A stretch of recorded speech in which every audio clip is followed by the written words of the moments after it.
अनेक दिवसापासून जो घटना घडली त्या घटना घडलीपासून ही किती बेकार घटना आहे हे सांगायची काही गरज नाही. देश स्वतंत्र झाल्यानंतर अमानुषपणे ही हत्या ही कुठेही भारताच्या कानाकोपऱ्यात झालेली नाही, ते महाराष्ट्रामध्ये झाले.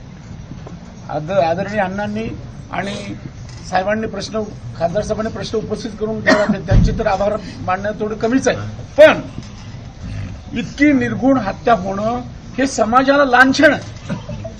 इतकी बेकार अवस्था. पुन्हा एक साधा दोऱ्यापासून जर बाकीच्या असणाऱ्या सर्व आरोपीला जर माणसं पकडतातील बाकीच्या गुन्ह्यामध्ये, एखादा मंत्र्याचा पोरगा कुठं विमानात बसतो परत येतो नाटकं करायला, त्यांना सोपं आहे का?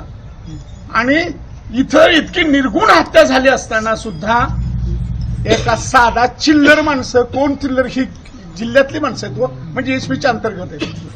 राज्यामध्ये एवढा प्रश्न होऊन बी जर ही असं होत नाही तर तळमळ अशी वाटतं की मला पोलीस यंत्रणेला दोष द्यायचा नाही, परंतु इतकी कसं काय आपण कोणाचे लाचार होऊ शकतो?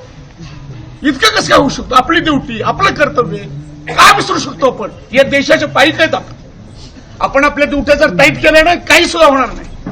म्हणून माझी सर्वांना विनंती आहे, इथं आरोपी सापडले पाहिजेत आणि हे आरोपी जर मोकाट सुटले, पुन्हा तुम्हाला खरं सांगतो मी, एखाद्या वाईट माणसाला जर पुन्हा त्याचे पहिल्या गुन्ह्याला माफ मिळाले तर ते पुन्हा तसंच गुन्हे करत राहते. हो, ती सोकतंय.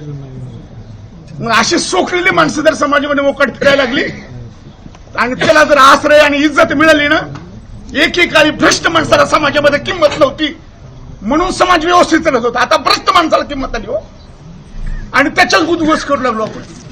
म्हणून अख्ख्या समाजाने निषेध आहे अशा गोष्टीचा. आणि परत अशी घटना तर झालीच नाही पाहिजे. हो, होती कसे नाहीतर प्रति माणसं तयार होतील शब्द देतोय. आज 62 वर्षाचं वय माझं, प्रति माणसं तयार होतील. एक लक्षात